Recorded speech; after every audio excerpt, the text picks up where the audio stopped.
It's now time for Remember When with Uncle John. John Guess, Ouachita County's resident storyteller and local historian.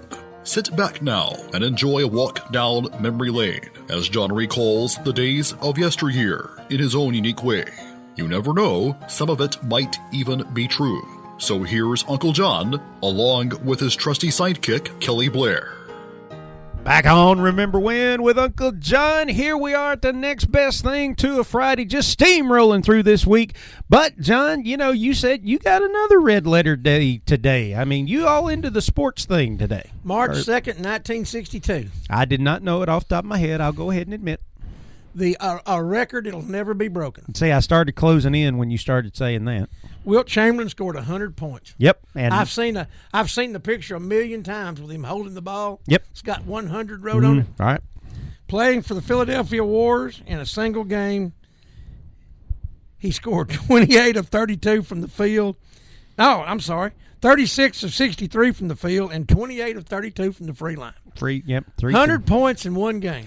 I remember the biggest story I remember about that. Who were they playing against? They were playing the New York Knicks. Yeah, and which made it even better because you do it against New York, and that boom. It's not like that was going to get buried on the back page or anything like that. But I remember them interviewing Wilt after that, and he said he was absolutely exhausted. And by the fourth quarter, he had already had 70 or 80 points, and he was like, "Guys, we've got the game in hand. This is a big record. I'm done." And they're like, no, you can get 100. Here's the ball again. And they just kept throwing him the ball, and and he just kept scoring. Well, and plus he had scored with all them women too. He's probably tired from that. Yeah, there's no doubt about that. But the final score was 169 to 147. I'm thinking he scored 100 points. Who scored the 69? Yeah, exactly. Golly, 169 points in one game. Yeah, but they say we don't play defense now like they used to back in the day. I remember being a young boy and watching the NBA on TV occasionally. And, the big men was who they focused on. Oh, absolutely. And, of course, Wilt Chamberlain, who had spent a year with the Harlem Globetrotters. Yep. Which automatically made him good right there. He had to be good to be with them.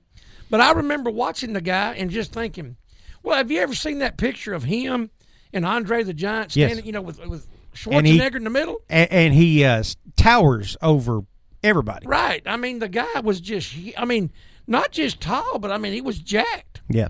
But, the guy was just a phenomenal, and I use that word a lot here lately. The guy was a phenomenal basketball player. Yep, and athlete, just all around. Because, like you said, even to be over 7 feet tall like he was muscular. I mean, he wasn't skin and bones and just a walking skeleton like so many of them at that height would be or whatever. He was an athlete. He could jump. I mean, he could touch the top of the backboard, forget the rim or anything like that. And they actually nothing says greatness more than everybody else in the league has to change the rules to try to limit your dominance just a little bit. They outlawed the dunk while Wilt Chamberlain was playing. Well, the guy could do it all.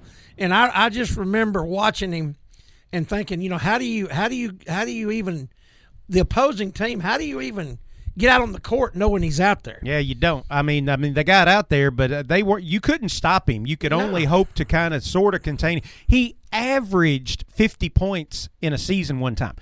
Averaged. Yeah. Which means any night that he scored 40, he had to go out and score 60.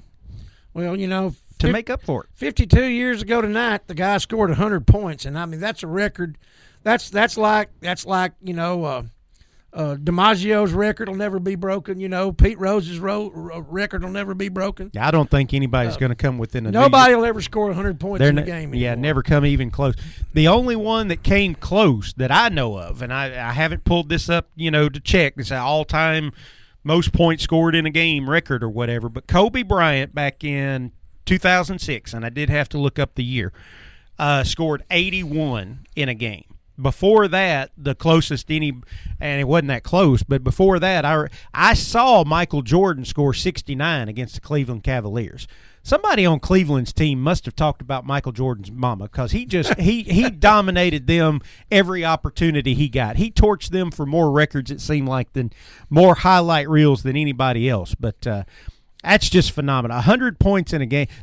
Whole teams can't score 100 points in a game nowadays. I understand that basketball is in the Hall of Fame. Absolutely. With the 100 with the 100 wrote on it.